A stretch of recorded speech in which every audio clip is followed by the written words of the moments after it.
नमस्कार, मी प्रशांत तुम्हा सर्वांचं स्वागत करतो आपल्या यूट्यूब चॅनेलमध्ये, ज्याचं नाव आहे डेली इन्स्पिरेशन।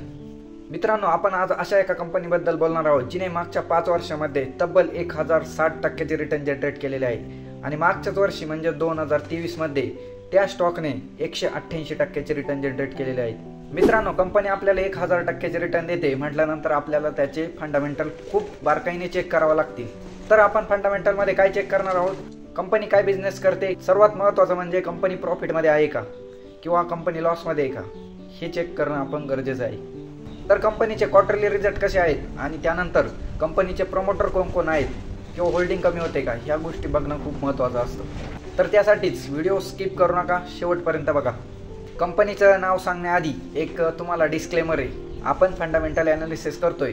फंडामेंटल ॲनालिसिस ऐकून स्टॉक बाय करायला जाऊ नका, त्यामध्ये टेक्निकल ॲनालिसिस पण आहे, ही गोष्ट लक्षात ठेवा। कंपनीचं नाव आहे ट्रेंट, या कंपनीचं आपण आज ॲनालिसिस करणार आहोत। तर सुरुवातीला बघून घेऊ की बिझनेस कुठला करते कंपनी। तर बिझनेसमध्ये कंपनी फॅशनमध्ये बिझनेस करते। त्यानंतर तुम्हाला स्क्रीनवरती दिसत असेल रिटेलमध्ये कंपनी चांगल्या प्रकारे सेलिंग करते। तर कंपनीचं शेवटचं प्रोडक्ट म्हणजे कंपनी ड्राय फ्रूटमध्ये पण सेलिंग करते। सर्वात महत्त्वाचं म्हणजे कंपनीचा बिझनेस हा डायव्हर्सिफाय आहे। डायव्हर्सिफाय म्हणजे वेगवेगळ्या सेक्टरमध्ये कंपनी सेलिंग करते। त्यानंतर कंपनीचा मार्केट कॅप आहे 1,36,637 करोड।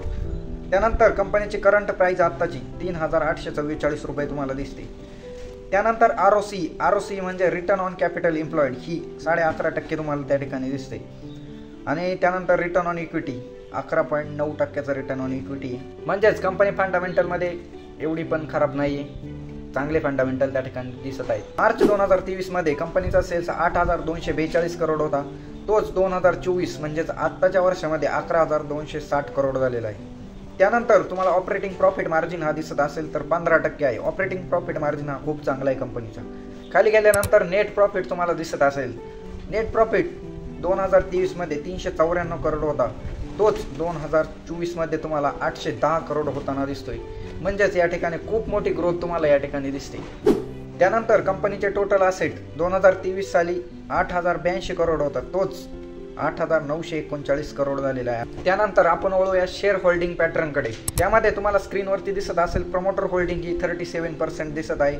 त्यानंतर एफआयज 25.91%, डीआयज म्हणजेच डोमेस्टिक इन्स्टिट्यूशनवाल्यांनी 14.82% शेअर होल्ड केलेले आहेत। त्यानंतर पब्लिकमध्ये तुम्ही आणि माझ्यासारखे 22% लोकांनी स्टॉक होल्ड केलेले आहे। तर या व्हिडिओमध्ये आपण फंडामेंटल तर बघितलेच आहे, पण एक गोष्ट लक्षात ठेवा, यामध्ये आपण टेक्निकल ॲनालिसिस बघितलं नाही। फक्त फंडामेंटल ॲनालिसिस बघून स्टॉक बाय करायला जाऊ नका।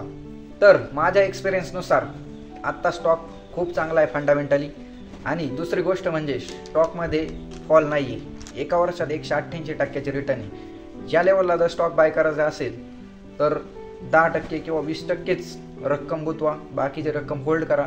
ज्यावेळेस स्टॉकमध्ये करेक्शन असेल त्यावेळेस तुम्ही स्टॉक बाय करू शकता आणि ॲव्हरेजिंग करून चांगले रिटर्न कमवू शकता। आपला व्हिडिओ जर आवडत असेल तर लाईक करा, मित्रांसोबत शेअर करा, जेणेकरून त्यांना पण माहीत होईल की स्टॉकचं ॲनालिसिस कसं करायचं। आणि सगळ्यात महत्त्वाची गोष्ट म्हणजे चॅनलला सबस्क्राईब करून ठेवा, बेल आयकॉनला पण क्लिक करा, जेणेकरून मी ज्यावेळेस नवीन व्हिडिओ बनवतो पहिल्यांदा नोटिफिकेशन तुमच्यापर्यंत पोहोचली जाईल। धन्यवाद।